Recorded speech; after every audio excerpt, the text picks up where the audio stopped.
اگر تم نے زرگام کو نہ چھوڑا تو میں زرگام سے اس کے ہر قریبی رشتے کو چھین لوں گا مہرماں۔ نفرت ہے مجھے اس سے جس کی وجہ سے میرا باپ مرا، میری بہن مری، اور صفت کو بھی ان دنوں ہی کھویا جب میں ان حساروں کے دوہرے درد میں تھا۔ میں اپنی بیٹی اس کے حوالے نہیں کر سکتا۔ تم یہ بات منہ زبانی نہیں سمجھی، اب میرے پاس آخری راہ ہی بچی ہے۔ وہ بابا کی طرف آزردگی سے دیکھنے لگی۔ اس کے پاس اس کے گنے چنے اپنے ہیں، مجھ سمیت۔ کیوں اس کی جان کے پیچھے ہاتھ دھو کر پڑے ہیں آپ؟ کیوں اسے اس کے حال پر نہیں چھوڑا جاتا؟ میں تھک گئی اس کی زندگی کے ان عذابوں سے جو تھمنے کا نام نہیں لیتے۔ مریم طرزہ اس پر ظلم کے پہاڑ توڑ کر مری ہے۔ کبھی اس سے پوچھا آپ نے وہ کس کس ناکردہ جرم کی سزا سہتا رہا ہے؟ اب یہ نیا بابا کی موت کا الزام بھی آپ نے اس کے سر تھوپا، اور صرف آنٹی کے نہ ملنے کا بھی۔ وہ آپ جیسے خود غرض اور پاگل آدمی سے محبت نہیں کرتی تھی۔ پھر آپ کسی دکھ یا غم میں نہ بھی ہوتے تو آپ کو کبھی نہ ملتی۔ وہ عورت اس کمینے منہاج سے اب بھی پاگلوں کی طرح ہی پیار کرتی ہے۔ سن لیں، آپ اپنی زندگی کے سارے دکھ، ہر ناکامی کا بوجھ زرگام پر ڈالنا بند کریں۔ آپ اپنی بدقسمتی کا بوجھ اس پر نہیں تھوپ سکتے۔ سنا آپ نے؟ میں کچھ برا کر بیٹھوں گی بابا اگر اب کسی نے بھی مجھے اس کی تکلیف دی۔ اس کی دہاڑ پر جیسے حویلی کے در و دیوار لرزے تھے۔ یامین شاہ کسی کام سے حویلی کے باہر گیا تھا جبکہ حبیبہ شاہ آرام کر رہی تھی، اور اسی کا نقصان ہوا کہ رضوان شاہ نے اس دہاڑتی مہرماں کا چہرہ اس کے جبڑے سے دبوچا۔ وہ میری ہی تھی، مجھ سے پیار کرتی تھی، سب بکواس اور جھوٹ ہے۔ میں نے منہاج کو اس قدر گندا کر کے موت کے دہانے پہنچایا ہے کہ وہ جلد یا بدیر اس سے نفرت کرنے لگے گی۔ پھر وہ تسلیم کرے گی کہ وہ مجھ سے محبت کرتی ہے۔ تمہاری میں زبان گدی سے کھینچ لوں گا اگر تم نے یہ بکواس کی کہ وہ مجھ سے نہیں پیار کرتی۔ میں نے اس کی خاطر اپنا سب داؤ پر لگا دیا ہے۔ وہ بابا کے درد پہنچانے کے باوجود جیسے روئی ان کے اس اعتراف پر تھی۔ مطلب آپ کو اپنے بیٹے اور بیوی کی موت کا یہ فائدہ چاہیے؟ آپ ان معصوموں کی موت کو ایسے کیش کریں گے؟ آپ نے اس ہنستے بستے گھر کو اس لیے اجاڑ دیا کہ آپ صفت کو پا سکیں۔ اب آپ اپنی بیٹی کی بھی موت پلان کر رہے ہیں۔ ایسا کیوں نہیں کرتے کہ ہم سب کو ایک جگہ باندھ کر آگ لگا دیں، پھر اپنے اندر کی بھڑاس جب ختم ہو تو یہاں لے آئیں صفت الماس کو، جو آپ جیسے انسان کا ہونے سے بہتر موت کو گلے لگانا پسند کرے گی۔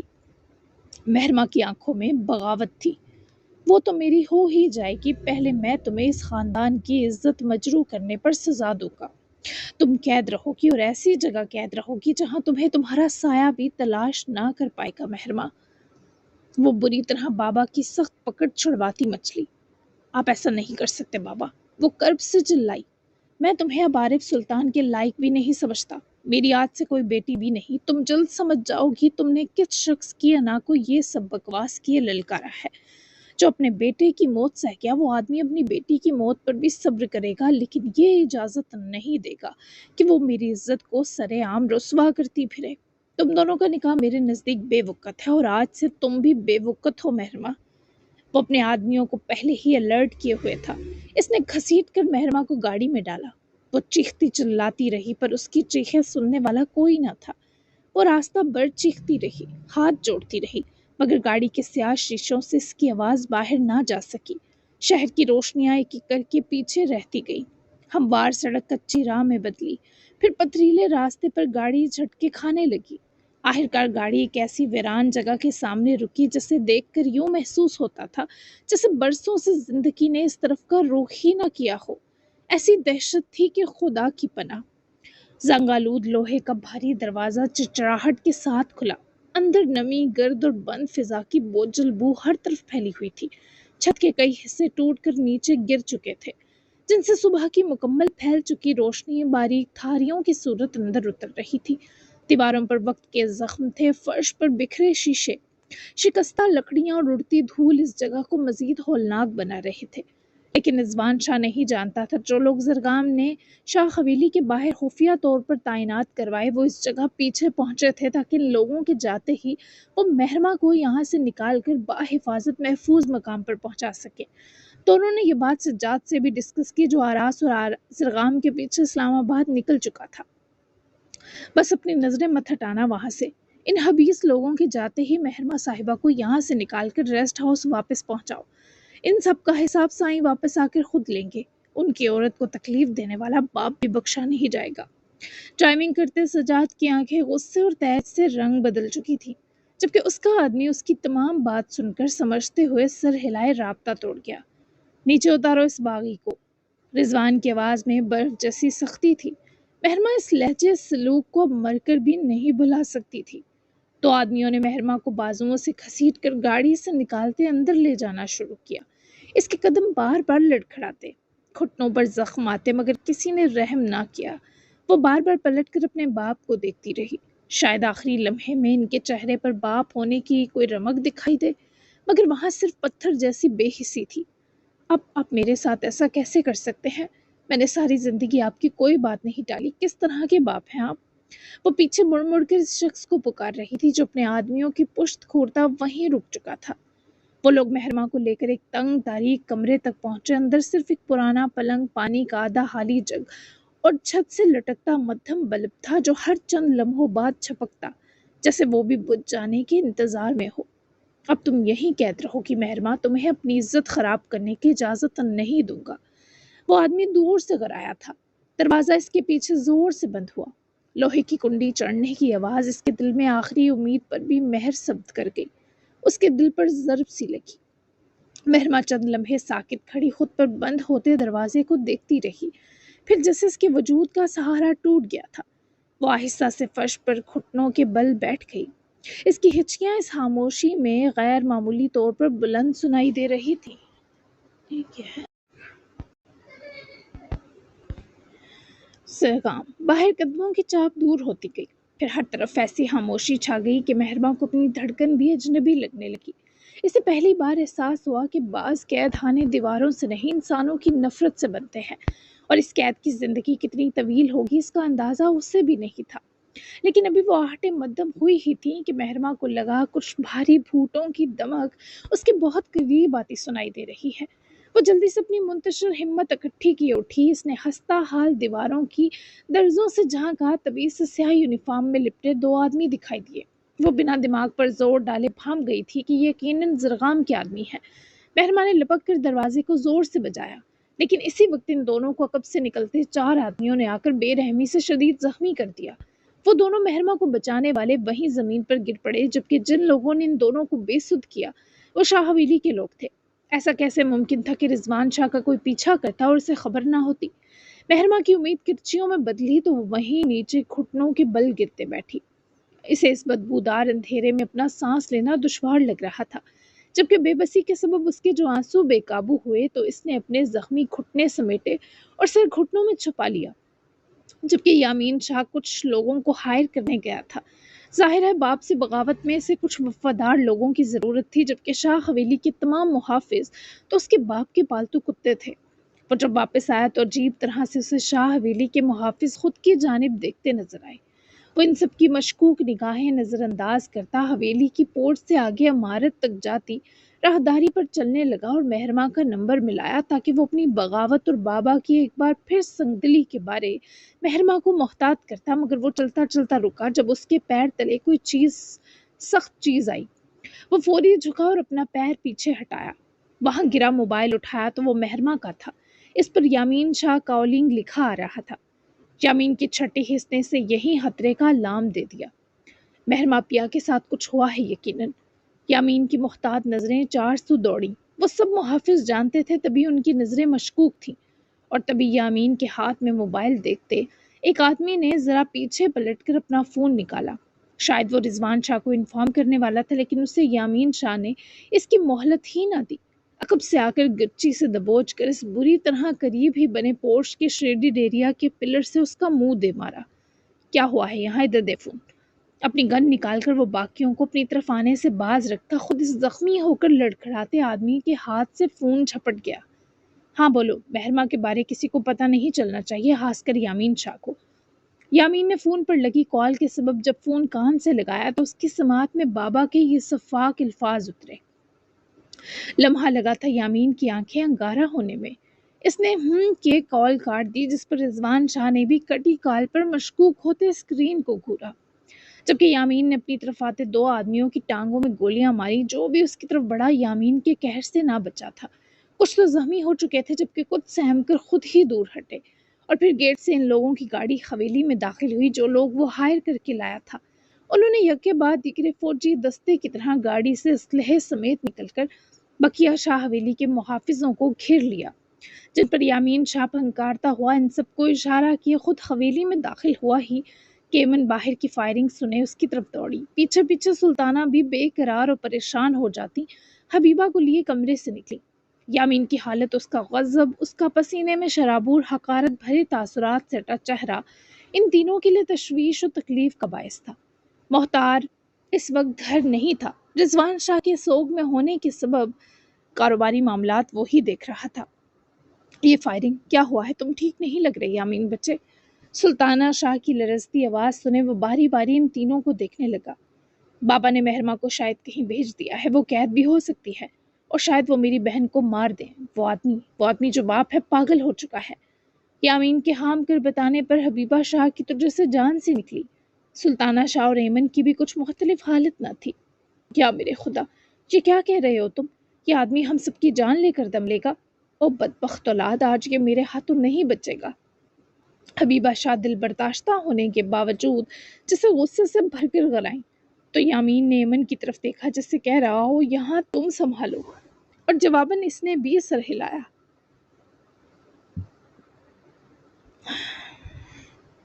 وہ دادی جان کی بازو تھام گئی تو سلطانہ چلتی ہوئی یامین کے روبرو ہوئی۔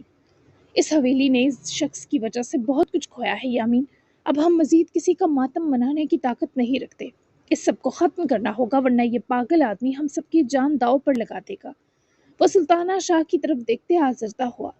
آپ سب مجھے اس بغاوت کی اجازت دیں، میں اس سب کو بنا کسی جانی نقصان کیے روکنے کی کوشش کرنا چاہتا ہوں۔ محتار شاہ بھی شاید بابا کے ساتھ ملے ہوں تو میں چاہتا ہوں ان کو کوئی خبر نہ دے فی الحال۔ وہ ان تینوں کی جیسے آخری امید تھا۔ سب کی آنکھوں میں غمناکی میں لپٹی اجازت ہلکور اٹھی تھی۔ ہم تمہارے ساتھ ہیں، لیکن مہرما کو کچھ نہیں ہونا چاہیے یامین۔ تم اس کے بھائی ہو، محافظ بنو اس کے۔ ان کی اجازت کے ساتھ ساتھ دادی جان کی آس و حسرت بھی یامین شاہ کے ساتھ جڑ چکی تھی۔ میں ان کا محافظ ہی ہوں، بلکہ آپ سب کا بھی۔ ایمن شاہ، ان دونوں خواتین کو سنبھالو، میرے آنے کا انتظار کیجیے گا، تب تک حویلی سے نکلنے کی بالکل ضرورت نہیں۔ ایمن نے سر ہلاتے بھرپور مطمئن کیا، جس کے بعد وہ دادی جان کا سر چومتا ہوا چند قدموں سے آیا انہی سے لوٹ گیا تھا، جبکہ یامین شاہ اور اس کے لوگ باہر رک چکے تھے۔ وہ لوگ رضوان شاہ کے منتظر تھے، اور پھر جیسے کچھ وقت کے انتظار کے بعد گاڑیوں کے ہارن پر یامین نے گیٹ پر تعینات محافظ کو گیٹ کھولنے کا اشارہ کیا۔ رضوان شاہ اور اس کے آدمیوں کی گاڑی تیز رفتاری کے سنگ شاہ حویلی کے پورش میں یکے بعد دیگرے رکیں، جبکہ آس پاس کے مشکوک ماحول کو جسے رضوان شاہ نے پہلے ہی سونگ لیا تھا۔ کیا کوئی گڑبڑ ہے؟ رضوان نے ڈرائیور سے پوچھا، جو اندر بیٹھا ہی گرد و نواح میں موجود کچھ نئے چہروں والے آدمی دیکھ کر الرٹ ہوا تھا۔ اس کے خفیہ اشارے پر اس سے پہلے رضوان کچھ سمجھ تھا۔ یامین نے گاڑی کے پاس آتے بہت آرام و سکون سے بابا کی طرف کا گیٹ کھولتے ان کو دیکھا۔ وہ جبڑے بھینچ کر پھنکارتا ہوا باہر نکلا ہی جب یامین کے اشارے پر دو آدمیوں نے تیز رفتاری کے سنگ رضوان شاہ کو دبوچا، جبکہ یامین نے گاڑیوں سے نکلنے والے اپنے ہی آدمیوں کو مزاحمت پر گولیاں برسا کر ادمرا کیا۔ رضوان شاہ جیسے لمحے میں معاملہ بھانپا کہ یامین نے ہی یہ نئے لوگ حویلی میں لائے، جبکہ رضوان شاہ کے دیکھتے ہی دیکھتے یامین کے آدمی جو چھپے انداز میں شاہ حویلی کے محافظوں کو گھیرے تھے منظر عام پر آئے۔ لمحہ لگا تھا رضوان شاہ کی آنکھوں میں شعلے بھڑ گئے۔ یہ سب کیا ہے یامین شاہ؟ تو اپنے ہی باپ اور اس کے وفادار لوگوں پر بندوق تان رہا ہے؟ رضوان شاہ کے تنتنا اٹھنے پر یامین نے بھی اپنے ہاتھ میں پکڑی پسٹل اٹھا کر رضوان شاہ کی آنکھوں کے آگے لہرائی۔ مہرما شاہ کے ساتھ کیا کر کے آئے ہیں؟ یامین کی آنکھوں میں ایک بے رحمی تھی۔ رضوان شاہ نے حقارت سے اپنے ہی بیٹے کا گریبان دبوچا۔ اس نے میری عزت، میرا وقار مجروح کیا، اسے سزا دی ہے۔ اب یہ تماشا سمیٹ، ورنہ اپنے ان کرائے کے گنڈوں سمیت تو بھی باپ کے ہاتھوں مارا جائے گا۔ پہلے مرنے والوں کے کفن بھی میلے نہیں ہوئے۔ یامین نے سفاکیت سے بھرے باپ کو دیکھا۔ آخر کتنوں کو اس آدمی کے آگے بھین چڑھنا تھا ابھی؟ آخر کتنوں کی جان لے کر یہ آدمی رکتا؟ مہرما کا پتہ دیں، میں کوئی خون ریزی نہیں چاہتا، مجھے میری بہن کا پتہ دیں، یہ تماشا یہیں ختم ہوگا۔ یامین کے لہجے میں قطعیت تھی۔ جب اس کی عقل ٹھکانے آ گئی تو اس کی سزا ختم کر دوں گا، لیکن تو سوچ لے یامین کی اس غداری پر تجھے اب کیا کیا بھگتنا پڑے گا۔ وہ بابا کی دھمکی پر وہ گن کی نلی اس کے شانے سے جوڑ گیا۔ میری بہن کا پتہ دیں۔ آپ کو اندازہ نہیں میرے اندر آپ کے لیے کتنی نفرت بھری ہے۔ میں آپ کی جان شاید میں آپ کی شاید جان بھی لے بیٹھوں۔ میں آخری دفعہ پوچھ رہا ہوں بابا جان، آپ میری بہن کے ساتھ کیا کر کے آئے ہیں؟ رضوان شاہ کی آنکھوں میں آگ بھڑک اٹھی تھی۔ وہ یامین شاہ کی اس جرت پر جیسے آنکھوں کی پتلیاں پھیلا کر اسے دیکھ رہا تھا۔ بکواس سمجھ نہیں آ رہی؟ وہ یامین کے ضبط کو چھیڑ رہا تھا، تبھی حویلی کے داخلی طرف سے سلطانہ اور ایمن کے لاکھ روکنے کے باوجود بھی حبیبہ شاہ باہر نکلی۔ ہر کوئی جیسے ان کی طرف دیکھنے لگا۔ یامین نے ایک افسوس بھری نگاہ سلطانہ اور ایمن شاہ پر ڈالی، جیسے وہ ان سے شدید مایوس ہوا ہو، پر وہ بھی کیا کرتی؟ حبیبہ شاہ کا ضبط جیسے ٹوٹ چکا تھا۔ وہ نہ صرف باہر آئیں بلکہ انہوں نے یامین سے آ کر گن کھینچی اور سیدھی رضوان شاہ کے سینے پر رکھی۔ وہ اپنی ہی ماں کی صدا پر جواباً پاگلوں کی طرح مسکرایا۔ اس کی مسکراہٹ میں شیطان مسکرایا تھا۔ تمہیں سمجھایا تھا کہ اگر تم نے اب کسی کا نقصان کیا تو میرا مرا منہ دیکھو گے رضوان، لیکن تمہیں لگا میں نے بکواس کی ہے۔ اب میں تمہیں بتاتی ہوں کہ تمہاری اصل سزا کیا ہے۔ حبیبہ شاہ نے دیکھتے ہی دیکھتے جب پسٹل اپنی کن پٹی سے جوڑی تو جہاں رضوان شاہ کے چہرے کا رنگ فک ہوا وہیں یامین بھی آگے بڑھا، لیکن حبیبہ نے یامین کو بھی سختی سے دور ہٹنے کا کہا۔ ایمن اور سلطانہ شاہ کے بھی جیسے پیروں سے زمین سرک چکی تھی۔ مجھے افسوس ہے رضوان شاہ کہ میں نے تم جیسا بیٹا پیدا کیا۔ میں تمہیں مر کر بھی معاف نہیں کروں گی۔ تم نے اس حویلی کی بنیادیں ہلا دی اور اب بھی تمہیں مزید جانے چاہیے تو پہلی جان اس ماں کی جاتی دیکھو۔ تم ایسے باز نہیں آؤ گے۔ جب تمہارے سر سے یہ چھاؤں ہٹے گی۔ وہ فوراً سے پہلے اپنی ماں کی بات کاٹے جیسے اس منظر سے دہل گیا۔ دہل تو ہر کوئی گیا تھا۔ نہیں، آپ ایسا نہیں کر سکتی، خدا کے لیے ایسا مت کریں۔ حبیبہ شاہ اس کے یکدم گڑگڑانے پر تلخ ہنسی۔ خدا؟ تمہیں خدا بھی یاد ہے؟ انہوں نے رضوان کو بے رحم نظروں میں بھرا۔ اگر میری موت ہی اس فتنے کو روک سکتی ہے تو میں یہ قربانی بھی قبول کرتی ہوں۔ حبیبہ شاہ کا لفظ جیسے ان سب کا سانس روک سا گیا تھا۔ امی نہیں، رضوان پوری قوت سے چلایا۔ اسی لمحے یامین شاہ نے بجلی کسی تیزی سے آگے بڑھ کر حبیبہ شاہ کی کلائی پکڑ لی، پسٹل کا رخ اوپر ہوا اور گن شاٹ کی آواز پورے صحن میں گونجی۔ ایمن اور سلطانہ دوڑتی ہوئی حبیبہ شاہ تک پہنچی، جن کی آنکھیں بھیگ گئی تھیں، جبکہ رضوان شاہ بھی اس وقت شدید ابتر حال پر تھا۔ حبیبہ شاہ نے سب کو دہلا دیا تھا۔ وہ اپنی ماں کی طرف بڑھا ہی جب وہ حقارت سے دیکھتی دور ہوئی۔ پتہ دو اس سے مہرماں کا، اور تم میرے بیٹے نہیں ہو رضوان شاہ۔ میں بھلے بچ گئی پر اب تم مر گئے میرے لیے۔ لے چلو مجھے اندر سلطانہ، اور یامین جا کر جلدی سے مہرماں کو لے کر آؤ۔ سلطانہ نے خوفزدہ ہوتے حبیبہ شاہ کو دیکھا، پھر انہیں اندر لیے بڑھی تو ایمن بھی وہیں رک کر افسوس سے رضوان شاہ کو دیکھنے لگی، جو مجرم کی طرح سر جھکائے اپنے دو آدمیوں کو یامین شاہ کے ساتھ جانے کا کہہ رہا تھا۔ آپ جیسا بیٹا اور باپ خدا کسی کو نہ دے۔ یامین نے نفرت و افسوس کی ملی جلی کیفیت کے سنگ رضوان کو دیکھا اور فوری طور پر مہرماں کو لینے نکلا۔ اس کے آدھے لوگ یہیں رکے تھے۔ افسوس! ایمن بھی سخت دکھی ہو کر کہتی، واپس حویلی کے سنگ جا چکی تھی، کیونکہ اسے پتا تھا حبیبہ شاہ کو سلطانہ شاہ اکیلے نہیں سنبھال سکتی۔ کوئی مجھے نہیں سمجھتا، شاید تم سمجھو صرف۔ وہ ایک ناممکن خواب دیکھ رہا تھا، شاید اس کے پاگل پن کا اختتام اسی کڑی پر ہونا تھا۔ شاید رضوان شاہ کا اینڈ صرف الماس کے ہی ہاتھوں لکھا تھا، جبکہ اگلے 1 گھنٹے سے بھی پہلے یامین مطلوبہ جگہ پہنچ چکا تھا۔ سجاد نے بہت کوشش کی اپنے لوگوں سے رابطہ کرنے کی، پر ان کے فون نہ لگنے کے سبب وہ خود بھی پریشان تھا۔ یامین اور اس کے لوگ جب اس جگہ پہنچے تو یامین نے انہیں چاروں طرف پھیل جانے کا اشارہ کیا۔ وہاں 2 لوگ بے ہوش پڑے دیکھ کر یامین ان تک پہنچا۔ وہ دونوں سانس لے رہے تھے۔ انہیں ہوش میں لاؤ، یہ یقیناً زرگام کے آدمی ہے۔ میں اندر جا رہا ہوں۔ یامین نے ان کو تاکید کی اور خود وہ دروازے کی طرف بڑھا اور لات مار کر دروازہ کھلا تو قریب ہی اسے مہرماں کی سسکیاں سنائی دی۔ جیسے ہی دروازہ کھلا وہ بدبودار اندھیری جگہ روشن ہوئی۔ مہرماں نے آنکھیں اٹھائیں، یامین شاہ کو دیکھتے ہی وہ پھوٹ پھوٹ کر روئی۔ جب وہ فوری مہرماں کی طرف دوڑا، اس نے آہستگی سے روتی مہرماں کو پکڑ کر اٹھاتے اپنے سینے لگایا۔ بس بس، میں آ گیا، مت روئیں، ختم ہو گیا یہ سب۔ اس کے سینے لگی ہچکیوں کی زد میں رو رہی تھی اور یامین شاہ کا جیسے کلیجہ پھٹنے کو آ رہا تھا۔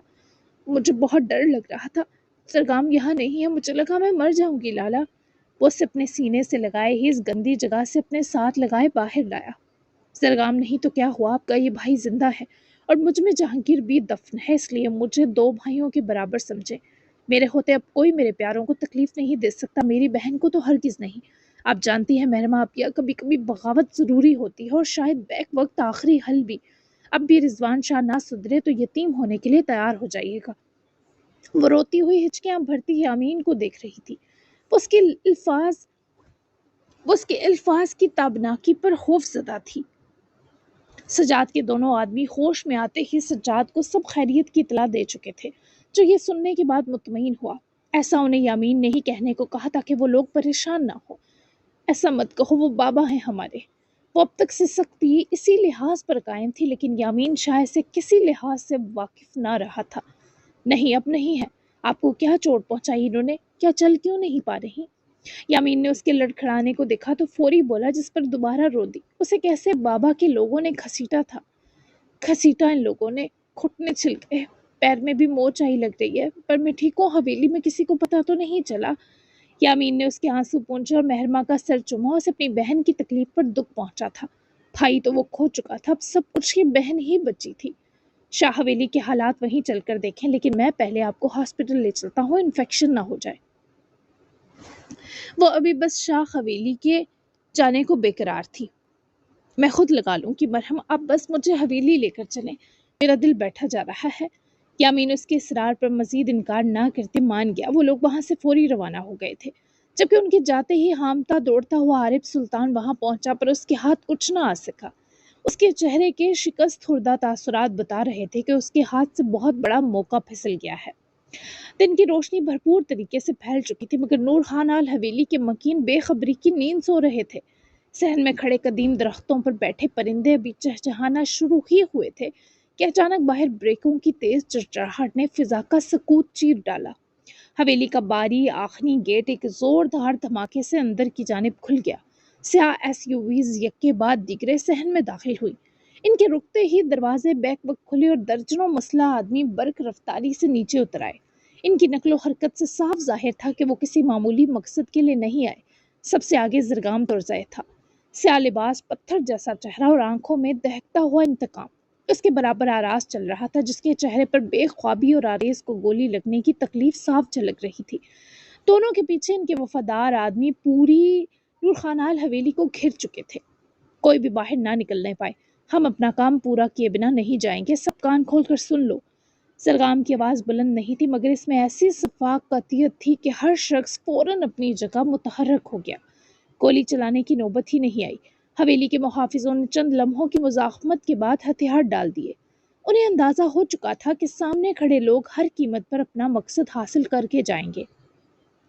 اوپر والے حصے میں شور سن کر اجمل ہڑبڑا کر کمرے سے نکلا۔ اس کے پیچھے زلیخا اور ماہم بھی خوفزدہ حالت میں کمرے سے باہر آئیں۔ یہ کیا ہو رہا ہے؟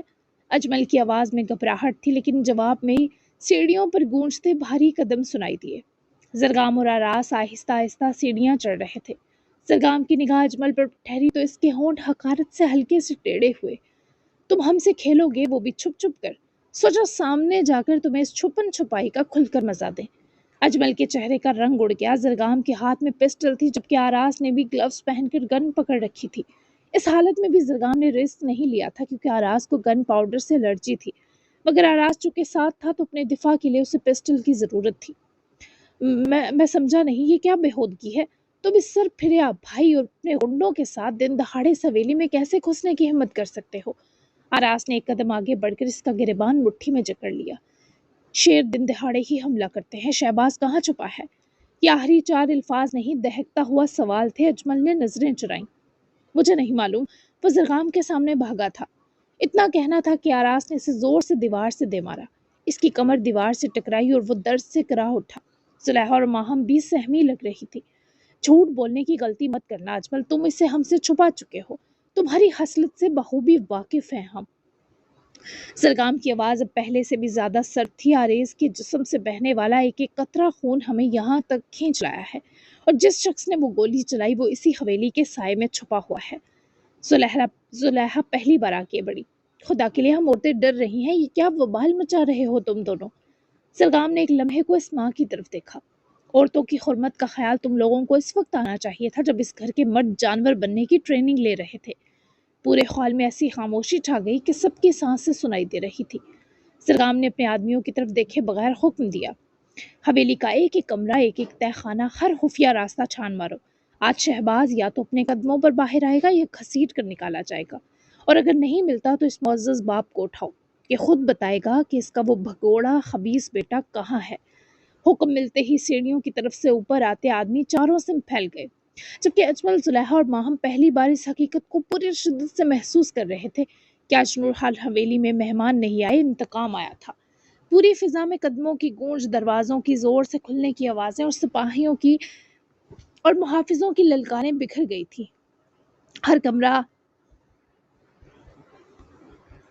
ہر کمرہ، ہر راہداری، ہر تہانہ کھنگالا جا چکا تھا۔ سائیں، ایک آدمی تیزی سے سیڑھیاں اترتا ہوا آیا۔ اوپر کچھ نہیں ملا۔ دوسرا بھی باہر آیا۔ پچھلا حصہ بھی صاف ہے۔ تیسرے نے بھی ہامتے ہوئے قریب رک کر قدم روکے۔ خفیہ راستہ بھی خالی ہے۔ یک بعد دیگرے آنے والی رپورٹس نے ہال کی فضا کو اور زیادہ بوجھل کر دیا۔